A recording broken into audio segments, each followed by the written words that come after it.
Greetings, Darklings. This is DJ Datura from Incantation, and you are listening to Mr. Dark's Audio Nasty.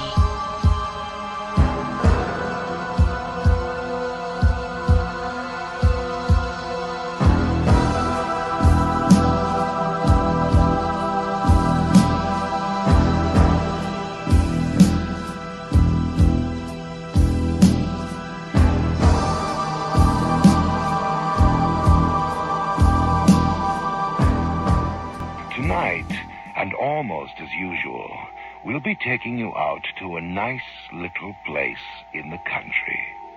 Of course, we can't promise that you'll know where you really are, even after you've arrived. The play, a first for Nightfall by Randy Brown, is called The Porchlight.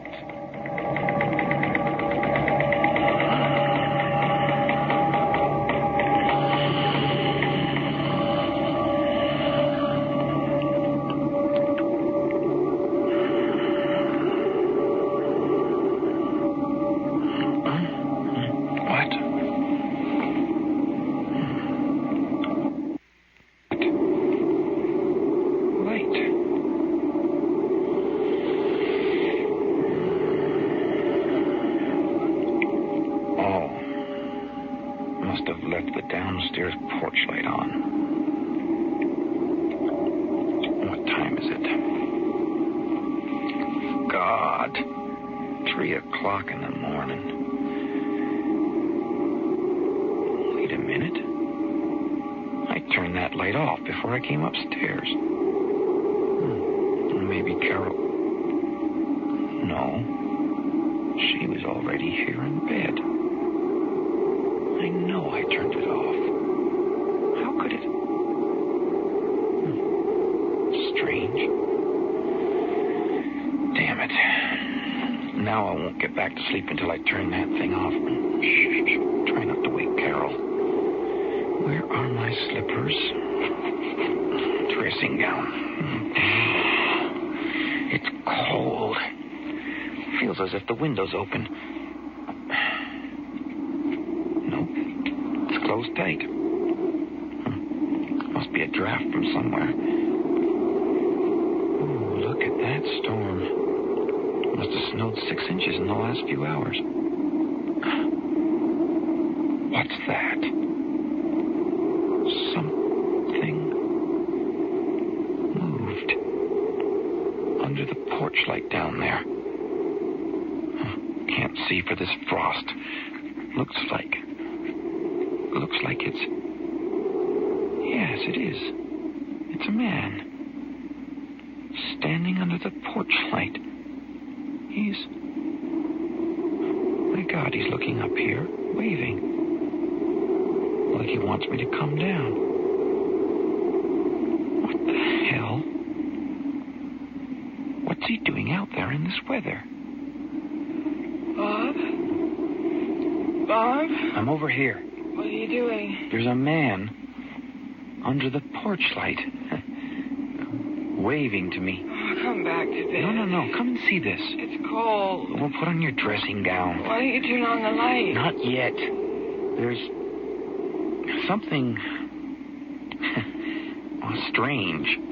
Why is he waving like that? He couldn't possibly see me. Why doesn't he knock? Oh, maybe he knocked before and you didn't hear him. Well, could be. Something woke me. Look, he is there. You thought I was dreaming? No. What's he wearing? Looks like a jacket or... It's not a jacket, it's pajamas. Pajamas? Yeah, you're right, it is. Where could he come from wearing pajamas? Well, his car must have broken down. Who'd drive around the country in pajamas during a blizzard? Something funny. Well, funny isn't the word for it. No, I mean, he's standing there and seeing the pile of snow you shoveled today beside the front door. See the snow shovel sticking out? Yeah. See the shadow of it? Well, he's standing right beside it, and he's not throwing a shadow. Oh, Carol, I mean... Well, it's hard to see with all that snow blowing down there. But... Well, it must be a trick of the light or something. Anyway, I guess I'd better let him in before he freezes. Look at him waving like that.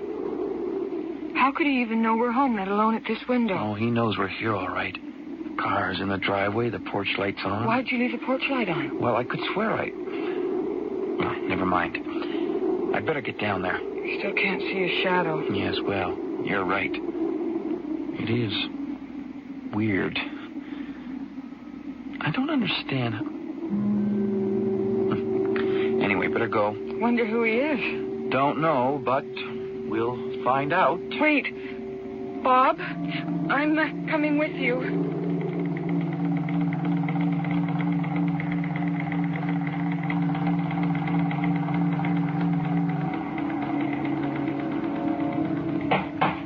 Bob, come into the kitchen. Honey, he's knocking at the door. I've got to answer it. No, wait. Come in here for a sec. Look, Carol, the poor guy's freezing out there, and Bob, something's wrong. Look, he probably just needs to use the phone. I want you to be careful. What's the matter? That man, I think there's something strange. Here. Take this with you in case. A knife? Are you really so scared you want me to greet this guy with a knife in my hand? Just in case. Listen. Look, he's knocking. I'll be careful. It's only one guy, and he must be half frozen. I don't think I need it. But leave the knife on the counter. Bob, I mean it. I don't think you should let him in unless there's somebody else here. Somebody else? Like who, for instance? Santa Claus? Call the police. Honey, you're too used to Toronto. We're living in the country now. The OPP is 20 miles away. Look, trust me, will you? I trust you. It's him, right? Yes. Well, don't worry. I'll be careful. You wait here. You can see the front door. If he tries anything at all, phone the cops. Oh, I don't like this. Hang on, I'm coming. Hang on to your hat. I'll be right with you, my friend. Right with you. Hello, There's nobody here. Bob? Now, where the hell could he... Is there somebody out here? What are you doing? Yes, sir. All right, somebody's playing tricks. Is that it? Where's The guy's gone. Where'd he go? Search me. Come back in here. I'll just take a look around the side. Hey, come off it, Carol. Stop playing games. Don't turn the light off. Hey, Oh, what's going on here? What are you doing? Well, thanks a lot. What'd you lock me out for? Are you idea of a joke or something? Bob, I didn't touch it. I didn't. It slammed and locked by itself. Sure. Okay, sure. Maybe the wind caught it, but you must have turned out the light. I didn't, I swear. Come on, I don't believe you, Carol. I swear to God I was standing right behind you, and the light went off, and the door slammed, and I saw the lock turn by itself. Well, sure, okay, whatever you say, except that happens to be a deadbolt. You have to turn it yourself. I didn't touch it or the porch light either. Impossible. Watch. See? It won't move by itself, and the light doesn't move by itself either. I am not lying. Okay, you're not lying. The thing is, where's that guy? I can't figure it. Hey, hold on a second. Where are his footprints? Right there. No, those are mine. What's going on? There aren't any footprints leading away. None at all except mine. What is going on? Now, you stay here, honey. I'm going to take another look. No, don't go out there again. Hold the door this time. And leave the light alone. Bob, get in here. Look. See? I'm standing right where he was. No footprints. And look at my shadow. It's huge. We couldn't have missed it. Even from upstairs. You're crazy going out there. Cold. I'm freezing. I told you not to. I know. I heard you. This is really strange. What do we do now? Carol. What? Did you... What? Did you really not? What? Did you really not turn off the light, or... No. Hey, you're shaking. Come here. Oh, Bob, I'm scared. Take it easy. Take it easy. Don't worry. Don't worry, all right? That's the main thing. Come on now, brighten up. What are we going to do? Well, the first thing we're going to do is take a real good look around. Look around. Come on now, open your eyes. Bob, I can't. I want to go back to bed. And leave me? No, I want you with me. Sure. We'll do that, but first we've got to. Come on now, stop shaking. I'm freezing. Me too. And we'll feel better once we start to move. Now, first, I want to check the living room and then the dining room. Come on now. Are you coming?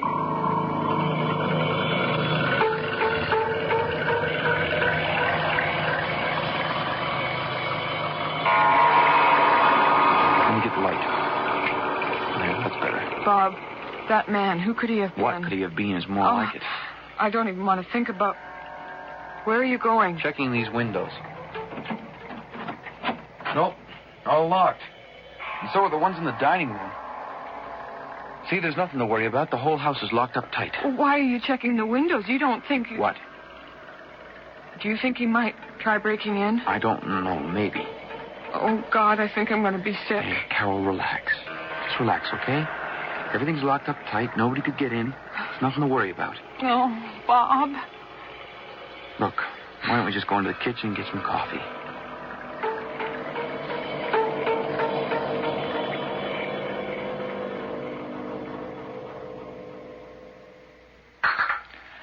My neck muscles. Tense. Call the police, please. Oh, for God's sake, Carolyn, tell them what? A man knocked, then disappeared. A lock turned, a switch moved. I can barely believe it myself. I can't understand it. It's like a nightmare. Just call them. They probably asked me if he landed in a spaceship. Then I'll call them. What's the number? Above the phone. Something's wrong. There's no dial tone. Is it plugged in? Yes. Oh. Take it easy. Let me. Let's see. It must be... Yeah, it is. It's dead. What are you doing? I'm checking the cord. What are you looking for? Oh, nothing. Disappears here. Must go down to the basement. I better go down and check. Bob, no. You think somebody cut it? I'm not thinking anything. Actually, the storm. The lines are probably down. Don't go into the basement, please. Okay. Bob, wouldn't... Wouldn't what? Well, wouldn't... If the telephone lines are down, then wouldn't the electricity be off, too? Good point. I wish I hadn't thought of that. Yeah. I wish you hadn't either. Bob, I think I hear... What? Something in the basement. Shh. Like what? I thought... I'll fix that. I'll lock the basement door. There. That'll do it. I'm sorry. It was probably just me. Maybe the furnace. I turned the thermostat up. I hope I don't start hearing things. Hey. Let's turn the radio on, get some music.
region. And as all of you who are up right now at this time of the morning know, there's a bad storm out there. But that's what January is like. I guess we just have to love it, or we go to Florida. That's not a bad idea. Anyway, the main highways are blocked at the moment because of heavy drifting, but we've been assured they'll be open by the morning. Now, I guess all you people out there in the secondary roads better huddle down for a long wait before the plows get to you. Now, don't get out in your car, that is, if you can get out in the first place, and I don't think that's very likely. Now, police are warning everyone, stay off the road, so you pay attention now. We're getting the worst of it, maybe as much as 1 meter. Let's see here, 1 meter. That's 39 inches of snow. Whew, that's expected to fall in the next 24 hours. Now, don't worry, the crews are out, and everything is under control. And for a more cheerful note, tonight's hockey score in the... The police couldn't get here even if we could phone them. Nope, and we couldn't... We couldn't get out, is that what you... Yes. I wouldn't go out there with that man. Oh, why didn't we buy a house closer to town? You know why, Carol? This one was so cheap.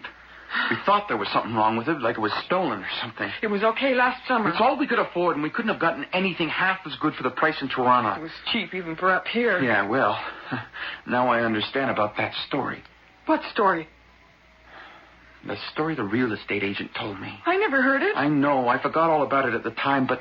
But what? This tonight reminded me. Oh, God, what? Tell me. Well, it happened 10 years ago. The guy said a couple had been killed, murdered by an intruder. Here? Here in this Yes. house? Well, I never would have bought a house where...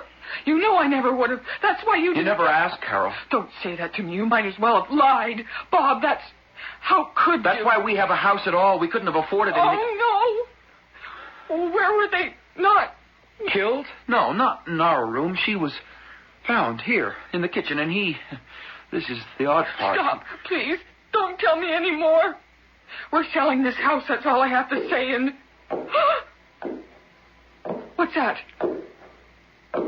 Footsteps. Upstairs. From our room. Sounds like steps on a wooden floor, but... Our bedroom's carpeted. Where are you going? Don't leave me. Come on.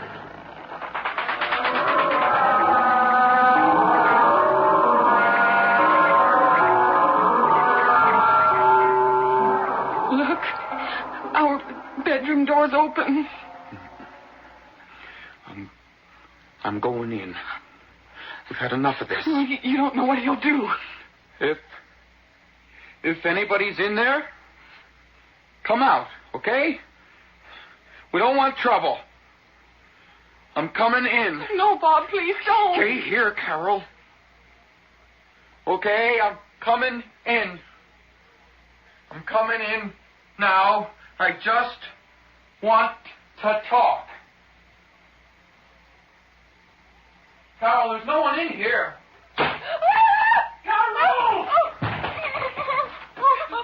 Carol, it's okay. Here, hold it. Calm down, I'm Get me here. out of here, please. Okay, yeah, we're getting out of here. Come on, let's go. Oh. Be careful. Watch where you're going. Oh, God, I'm Come on. Watch your steps. Where are the damn lights? Where are they? We've got to get help. We've got to get help. We'll get help. Don't worry. Calm down, Carol. Carol, There's no lights. There's no lights. hang on to me, Carol. Hang on to me. We'll go back into the kitchen. It'll be all right.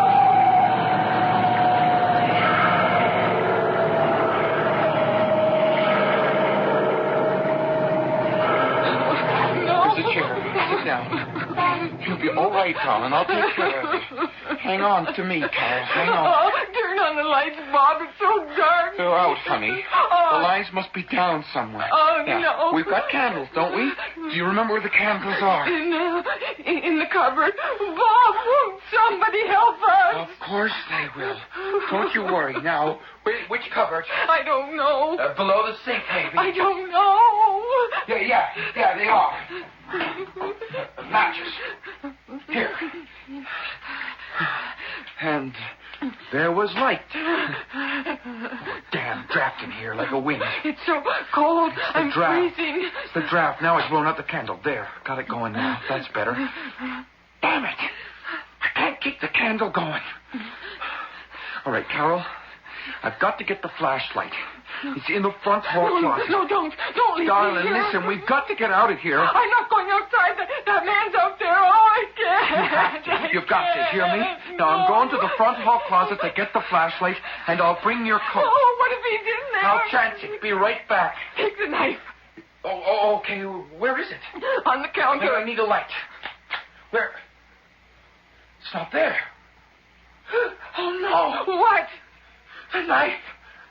It's stuck in the wall. Oh, how did it get there? God knows, but leave it there. No good against that. Whatever it is up there. Don't go back upstairs. I'm not. He can stay up there for all I care. He can have the whole damn house if he wants. Do you hear me? You can keep the whole damn place. Stop it.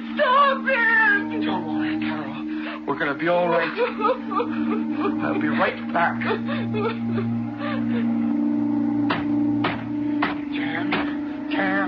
Damn him. I'll get him this time.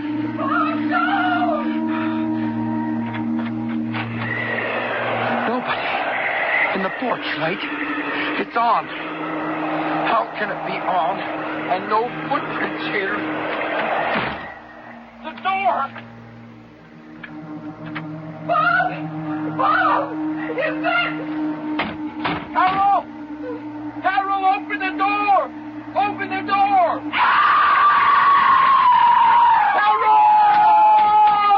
Carol, I'm locked out! Carol, my God! I gotta get in! Snow shovel!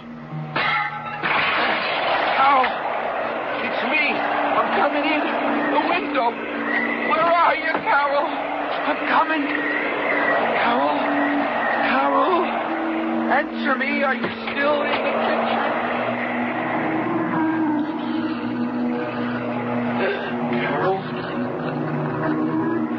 Carol, are you in here?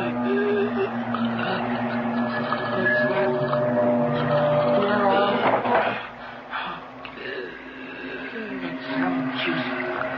Got to have some light.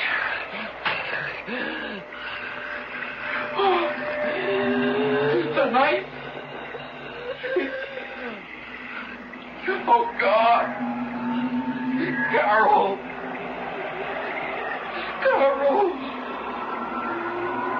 Oh, God. No.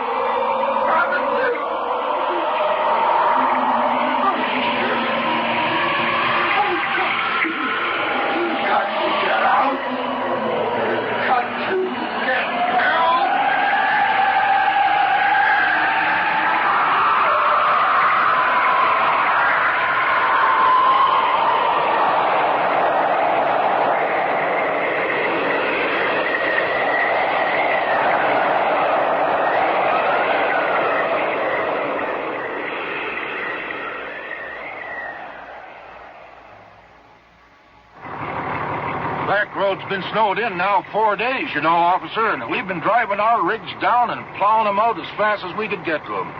Like I was saying, this road's been blocked since the big storm. When did you see the body? Well, I was coming slow up the hill, and I saw like a stick coming out of the snow ahead. Thinking it was a tree branch, I stopped. I found him froze solid. Turns out it wasn't a branch, it was his arm sticking out.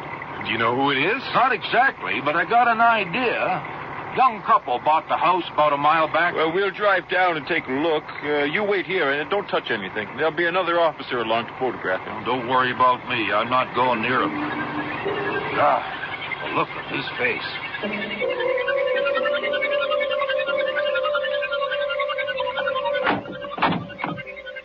Well, this must be the place.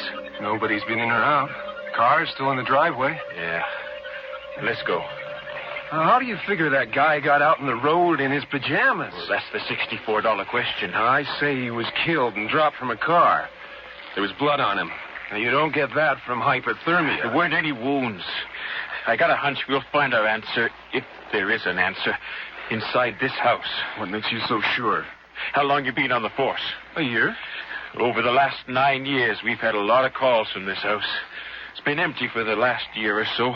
But before this, anyone who rented it would call us to report waking up to find some guy in his pajamas waving to them from the front porch. How'd they know he was there? Well, they could see him standing under the porch light.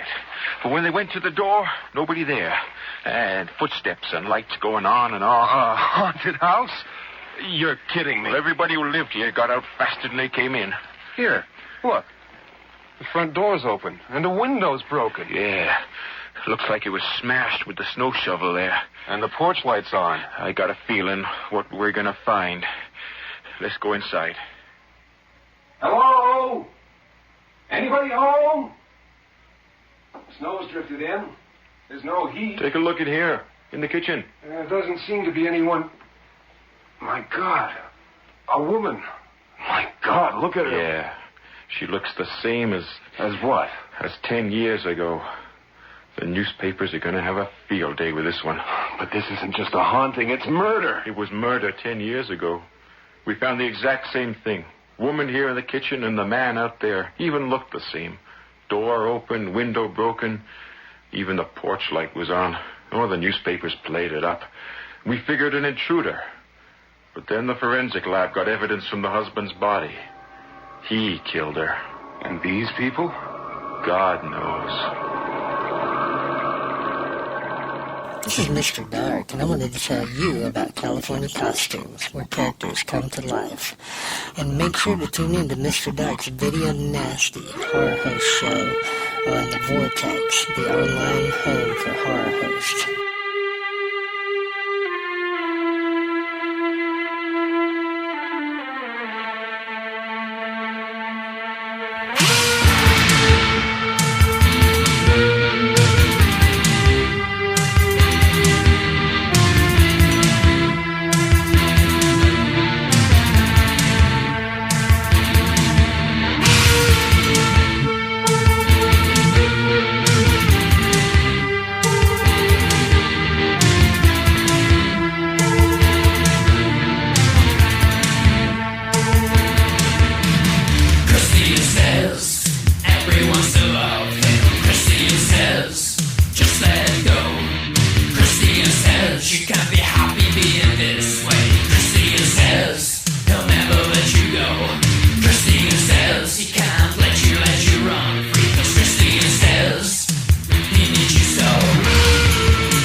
This is Mr. Dark, and on this episode of the Audio Nasty, I have the horror legend Tom Holland himself.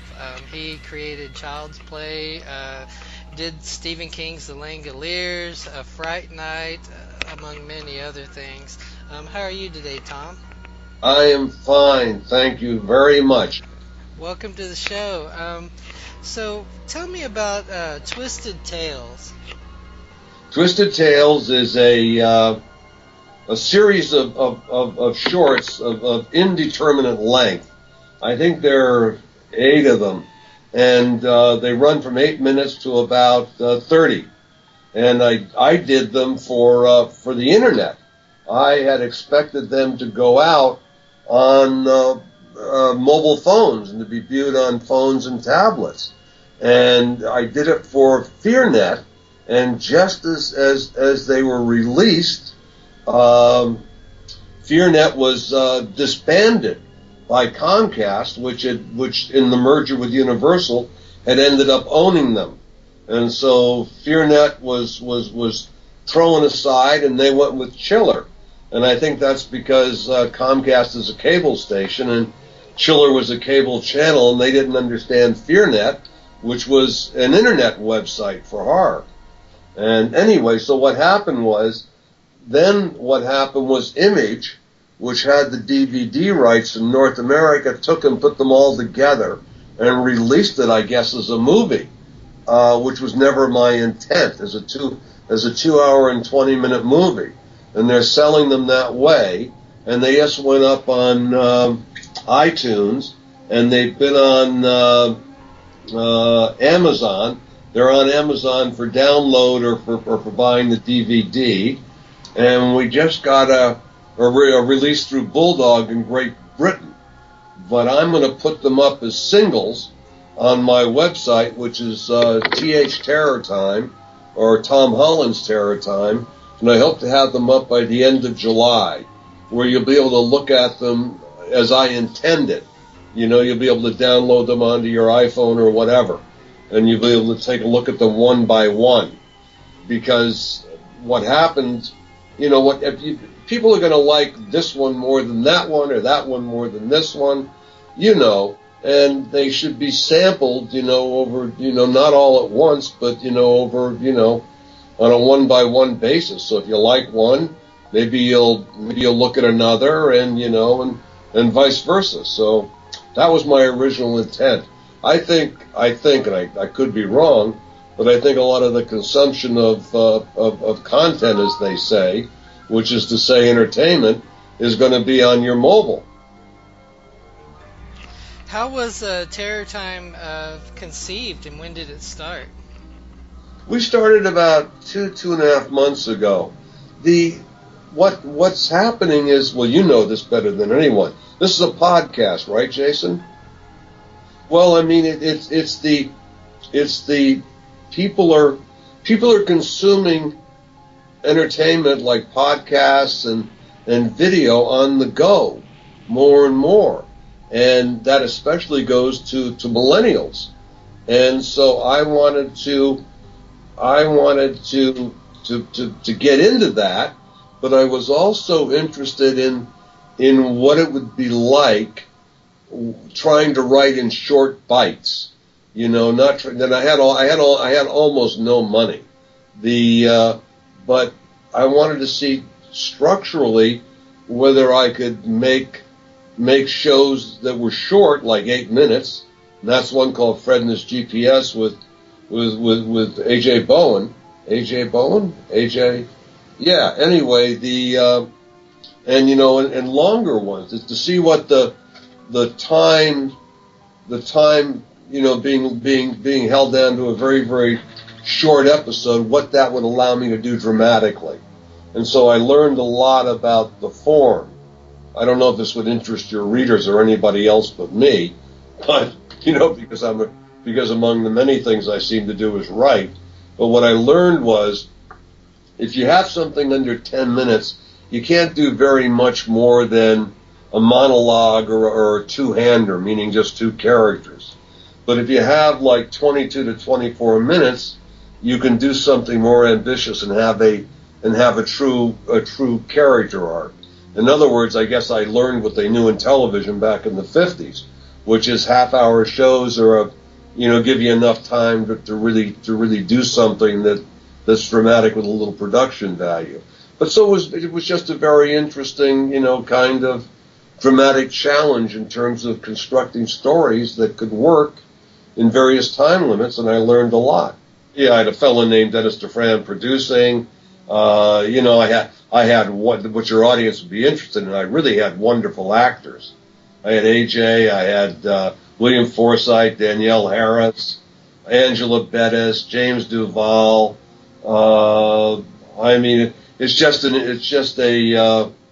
It's a list of genre favorites, as they say. And what I learned was that if you were shooting for just 2 or 3 days, really good actors were willing to come out and play with me, and made it possible if they were in between, shall we say, better paying jobs.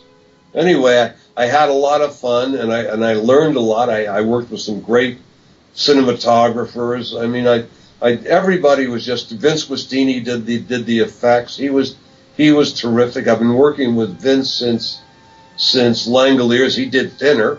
He and Greg Canham did Thinner. And also what I learned how to shoot, it was guerrilla style filmmaking, Jason. This had no relationship to working, with a studio or a network or anything. We didn't pull permits. We went out on the streets. We shot late at night in places we shouldn't have. It's the only way to do it when you don't have any money. So I learned a lot, and it was terrific. Some of them are better than others. Some of them are really terrific. Some of them don't work as well. So I just learned a lot about low budget video production. You also wrote Psycho 2, correct? Oh yes. And that actually, in my opinion, it doesn't get enough attention. I think it's an excellent sequel, to the original Psycho film. I always loved it. Psycho 2 is like one of my favorites. Did you work alongside with Robert Bloch in doing that? Not Robert Bloch. I worked with the director, Richard Franklin, who was an Aussie. Okay. And Richard was a drop-dead Hitchcock fan. He'd gone to USC Film School. And I think he was one of the first guys to ever invite a filmmaker to the school, and he had Hitchcock down, who did a panel, at night at the school, which was pretty radical for those days. I think I'm back. I think that's probably back around 1970.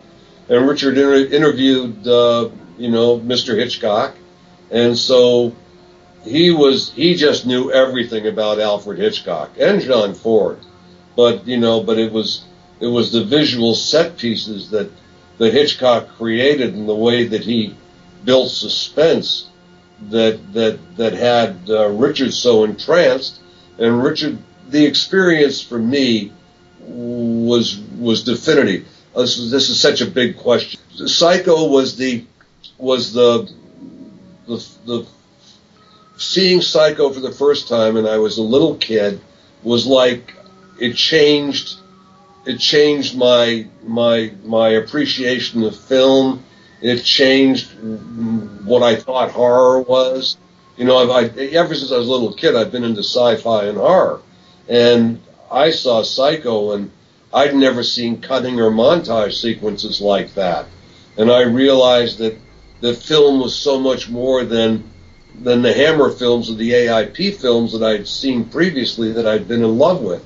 And I think Psycho's one of the reasons that I became maybe one of the big filmic reasons I became a director.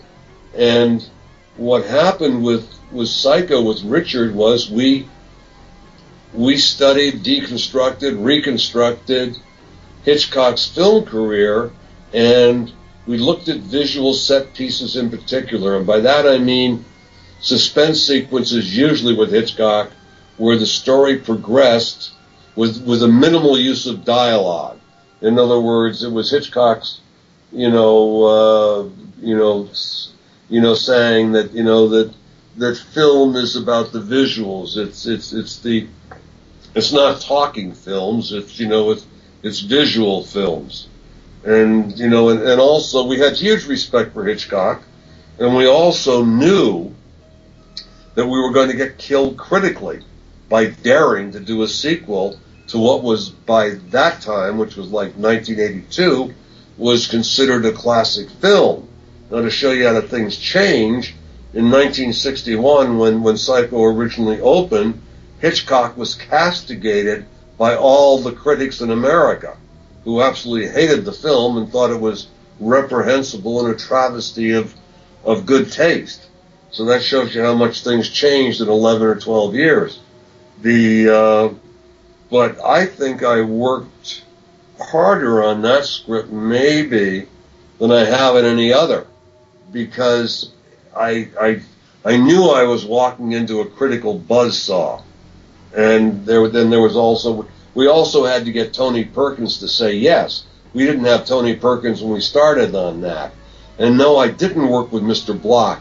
What happened was Robert Block sold the book to Universal before they had it. They hadn't read it yet, but the sequel to Psycho 2, they bought it on scene, and then when it came out and they read it, they found out that he killed off Norman Bates in the first 30 pages, and everybody realized they couldn't do the book because Psycho 2 is about Norman Bates. So I came in and wrote an original screenplay, and then later I served on a panel about the movie at the Writers Guild with Mr. Block, who was a lovely man, and he felt that we, and as a matter of fact, all horror films at that point were too gratuitously violent. So there might have been a generational change going on. He'd written horror films for Amicus in Britain, and so I think and I know that he was a mentor to Stephen King, so he was a great guy, but and brilliant, but he just didn't like copious amounts of blood. But anyway, then what happened was, Psycho was really sort of made my career because it was the best-selling, I think it was the biggest grossing film in the summer of 1982. This was before the tentpoles and Jaws and all. Maybe it wasn't before Jaws. I'm not sure now, but right in there. They hadn't gone to the summer blockbusters yet. And anyway, Psycho 2 was a huge success, and then it spawned again a number of sequels, 3 and 4, I think, and and ever since then, Psycho's kept coming back. Sometimes not so successfully, and right now there is a successful series, The Bates Motel, but the continuation of the franchise, or the creation of the franchise, would not have happened without the success of Psycho 2. And what's happened, which has been very gratifying to me, is that it seems like the last 5, 6, 7 years, it's generating much more critical comments or reevaluations, because from serious film critics, that's the one that I'm interviewed the most about. And I think that's because the film's so damn good, but also because it's got a character arc for Norman. And that happened. I would have done it anyway, but one of the reasons it happened was when I first took the film on with Richard, it wasn't a movie. It was a cable movie. And we knew that we didn't have a shot at a feature film unless we got Tony Perkins to reprise Norman. And so I had to write a script that was actor bait, that had a really terrific part for Norman to get Tony to say yes. And thankfully that's what happened. And the minute they released, they were still thinking, even with Norman, Universal was still thinking about it as a cable movie. And then they released, they put out a news bulletin saying that Tony Perkins was going to reprise Norman Bates in Psycho, and the world went crazy. I mean, all the news services all over the world were besieging Universal for more information. And so Universal was almost forced to release it as a feature film. Fantastic. Another one that I wanted to ask about, and this is just because of my own, remembrances and everything as a kid, because I grew up with this movie and I loved it, was Cloak and Dagger. You wrote the screenplay for that as well, correct? Yes, and that's one of my favorite films. Yeah, I loved it. It was Jack Flack, the imaginary hero, and everything. It's a good movie. Yeah, well, I guess it's a terrific movie, especially if you're a kid and you see it.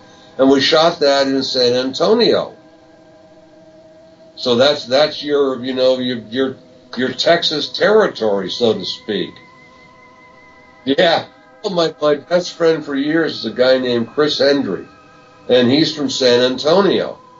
And we've been going down there since they started building Riverwalk, for God's sakes, and so I wanted to shoot there because I had a visual familiarity with it. We cast Henry Thomas, who was also a Texan, and this is sort of how films go in and out. That Cloak and Dagger was a huge favorite. It wasn't that big a success in theaters because at that moment in time they didn't do family films. They were into R-rated films, okay, and they didn't think that a GP film would do that well, and they didn't give it a real release. And then they put it out on cable, and it became just enormous in the 80s and 90s into the beginning of the 2000s. And then I've been told, I don't know if this is true or not, but I've been told it's on its list of top 4 or 5 films for Universal to remake, and they seem to have pulled it from the rotation and all the services. Like, I think they pulled it off on Netflix, I forget where else, and they never put out a Blu-ray. So really the last 8-10 years, it's been hard to find. And so people are not as familiar with it if they're younger as they are with some of the other movies that I've done. And this goes to Psycho too. What you see over a period of time is that films go up and down in terms of audience interest. Like, I feel like Cloak and Dagger has been forgotten because Universal isn't distributing it anymore. And yet Psycho 2 has definitely been growing in terms of audience interest and reevaluation, and that's nice. And of course, Child's Play and Fright Night have seemingly never gone out of style. What is your favorite screenplay that you've written to date? Well, probably, oh gosh, that's hard to say. Fright Night, definitely, because I had so much fun writing it. I was giggling the entire time. But in terms of really well-constructed screenplays with a character arc, Psycho 2. But my own personal favorite is Fright Night. Even though I got to tell you, the screenplay I wrote on Child's Play is a hell of a screenplay. It sounds like I'm saying everything I wrote was a big hit, but I've had my failures too. And I've tried to write screenplays and I've never been able to solve them. And then there are other times when I feel like I really did it. Child's Play is an example of that. So writing is the. Do you write it all? A little bit here and there. Okay, well, there's no terror like the terror from staring at a blank page, So all my, even though everybody seems to value directors more than writers, I think the true kudos go to the man who creates the written word, because that's the first iteration of whatever gets on the screen. The argument usually among the intellectuals is that a screenplay isn't the thing itself, whereas a novel is. A screenplay is just a blueprint for a movie. But let me tell you, I think that some screenplays are as good as books. So anyway, the problem with anything that anybody writes is that until you write it, there's nothing there for anybody else to do. And the initial act of creation goes to, kudos to the writers. And with that said, do you have any words of wisdom that you would offer to any up-and-coming screenplay writers? Well, it's a very difficult time in Hollywood, I think, for screenwriters. When I came in, I started writing TV in the late 70s. When I came in, the town was hungry for original screenplays. There was a market for them. Now, I think the best market for writers is television, because what you're seeing in movies are huge tent poles that are meant to travel worldwide, and so what they're doing is they're doing remakes, sequels, and or buying established brands like, books, that have become bestsellers. Or they'll take even a web series, you see it happening with. But, in order to make it to a feature film these days, it's got to be an established brand somehow, it seems like. That's less so for television, and some of the best writing I've seen in the last 5 years has been on television. But it's certainly hard for a screenwriter to break into movies, much less so in television. Is that because and it also offers a different level of creativity because they have to have a sustained character arc, character development, is that correct? Yes, that is correct. And finally, the best writing is character driven. And so, it's hard, but you see superior acting and character work right now done on mainly cable television, not particularly the networks, but you're seeing some really terrific stuff, that you could never get into a feature film, or that, don't have, it doesn't have to be based on a pre-existing hit in television. There's more creativity and freedom right now in television than anywhere else. And specifically, I'm talking about cable. Doesn't mean it'll stay like that, because what happens in popular culture is everything recycles every 2 or 3 years. And what's happening is the internet is making that happen even faster. So, so what I'm saying now, if you're a freshman and you graduate film school in 3 years or 4 years, it'll probably be very different. Absolutely. And what are some of the other productions that you have coming out soon? We talked about some briefly before the interview actually started, and what would those be? Well, I've got Cessation, the Stephen King piece, because I did Thinner and Langolier, so Stephen and I are friendly. And he gets off a short story called 10 O'Clock People, and I've got a terrific script on it, and we're trying to put that together right now. I've gotten very active on my Facebook page, the fan page, and also on TH Terror Time, which is also a fan page, and on the website. And what I've always liked horror art, Jason. Don't ask me why, but I like fan art. I like drawings, and some of them I think are just wonderful. So I started posting those. And then every now and then, I'd have a friend who was doing something, and I put a bit of news up, and the Facebook page and Terror Time, they're all growing very nicely, much to my astonishment. So I'm putting a lot of effort into that, and it also gives me a place to put what I write. I have 4 Kindle singles, which is to say short stories, which I put up for download on the website, TH Terror Time.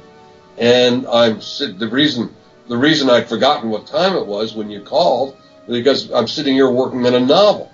So called The Boy, which is based loosely on one of the short stories. And I'm going to put the Twisted Tales, Tom Holland's Twisted Tales, up on my website, where you'll be able to get them as singles, because I really don't like the DVD people trying to push it as a movie, because the production values aren't there for that, And 2 hours and 20 minutes is a hell of a long movie. And I think when you're watching what would be an anthology series, really you can't watch any more than 2 or 3 of them and you're tired, you spent an hour. So it's better if you consume one day, and then if you're interested, choose another one another day, and I think that's the way I intended them to be seen, not sitting down and trying to watch it like a movie. So we'll see. So what it means is that as hopefully, and everybody listening out there, as my audience online grows, it gives me a place to post my short stories and my novel, and also whatever video I do, and I'll reach a new demographic and new generations of viewers, hopefully, that will enjoy some of it. And so that's what I'm doing. I'm doing a lot of other things too, but I can't remember all of it now. Oh yes, this is a new one, new to you. I've been talking to people about doing a musical of Fright Night. So, and that's very exciting. And so, I mean, I'm busy as hell coming out with new content after a period of sort of remaining quiet for a long time. Well, that happens sometimes in your career. You just kind of have a long run, and then you kind of need to take it easy for a little while, and then go at it again. Is that correct?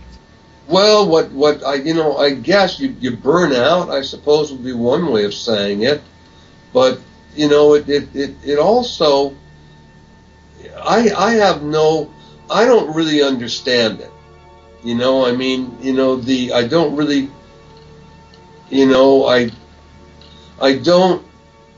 I don't really have an answer to it. I think that it's the very, very rare person like Stephen King, and this is one of the reasons I admire him so much, that can be that consistently productive. That's that driven, I suppose, is another way of saying it. But anyway, I have no idea why productivity, waxes and wanes. I mean, when you're younger, it's just a drive for money. But I have, it's also, horror is one of the reasons I love it. Horror is a infinitely plastic, art form. It's a metaphor. It can be used as a metaphor anyway for so much that's happening in our lives, and that I think that's one of the reasons that people are so that the genre is so loved. If that makes any sense, all of that.